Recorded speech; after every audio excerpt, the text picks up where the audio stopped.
여러분, 와인도 계절을 탄다는 걸 혹시 알고 계세요? 사실 찬바람이 불고 날씨가 추워지면 왠지 모르게 따뜻한 국물이 좀 당기고 면발을 좀 먹고 싶은 생각이 들잖아요.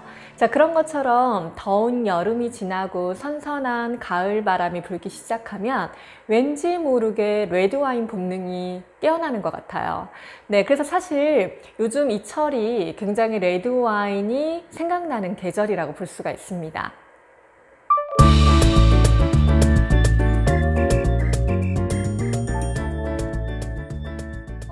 레드와인의 색상을 결정짓는 주요 요인 하면 일단 두 가지 얘기를 할 수가 있는데요. 첫 번째는 일단 포도종의 선택이 굉장히 중요할 수 있고요.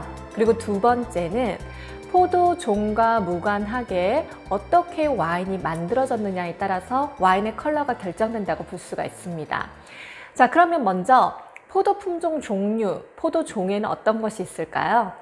기본적으로 레드와인 하면 화이트나 레드와인과 구분되는 가장 큰 특징, 여러분들 혹시 뭔지 아세요? 바로 맛적인 특성에서 레드와인을 마시게 되면 입안을 마르게 하는 느낌, 떨떠름한 느낌을 받으실 수가 있는데요. 탄닌이라고 하는 요소입니다. 자, 그런데 이러한 레드와인의 큰 맛적인 특성에 해당하는 탄닌, 그리고 붉은 색소는 레드와인을 만드는 적포도 품종의 껍질에서 비롯된다고 볼 수가 있어요. 자, 그래서 우리가 레드와인의 색상을 결정짓는 첫 번째 조건, 색소와 탄닌이 필수적인 요소라서 색소와 탄닌을 포함하고 있는 포도종, 바로 적포도 품종을 사용한다고 볼 수가 있고요. 화이트 와인의 경우에는 청포도 품종을 가지고 만드는 특징이 있습니다. 자, 그리고 두 번째 요인은 양조라고 말씀드렸죠. 자, 양조의 핵심 포인트는 바로 스킨 컨택에 있다고 볼 수가 있습니다. 아까 말씀드렸던 적포도 품종의 껍질 부분에 붉은 색소와 함께 탄닌이라고 하는 요소를 다량 포함하고 있는데요. 결국 이 껍질을 얼만큼 접촉을 시켰느냐가 중요한 관건이 될 수가 있어요. 자, 와인의 선택에서, 와인의 스타일에서 기본적으로 가장 중요한 요소를 들자면 일단 아무래도 포도를 재배하는 과정의 기후가 중요한 역할을 할 수가 있는데요. 사실상 각 와인 산지별로 이런 기후 분포대에 따라서 어느 정도는 와인의 스타일들이 정해져 있다고 볼 수가 있습니다.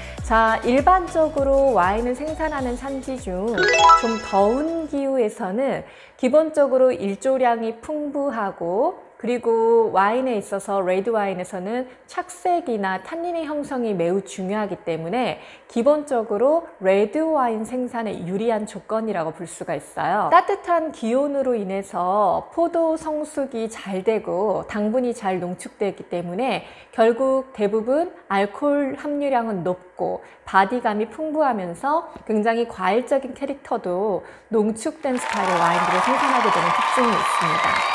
자, 그리고 반면에 날씨가 서늘한 기후 분포대에서는 아무래도 상대적으로 레드보다는 화이트 와인을 좀 더 품질 좋게 생산할 수 있는 조건이라고 볼 수 있어요.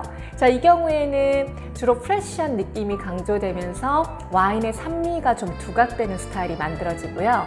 그 다음에 대신에 알코올 레벨은 좀 낮지만 전반적으로 좀 섬세한 느낌을 가지고 있는 화이트 와인 생산으로서 적합하다고 볼 수가 있습니다.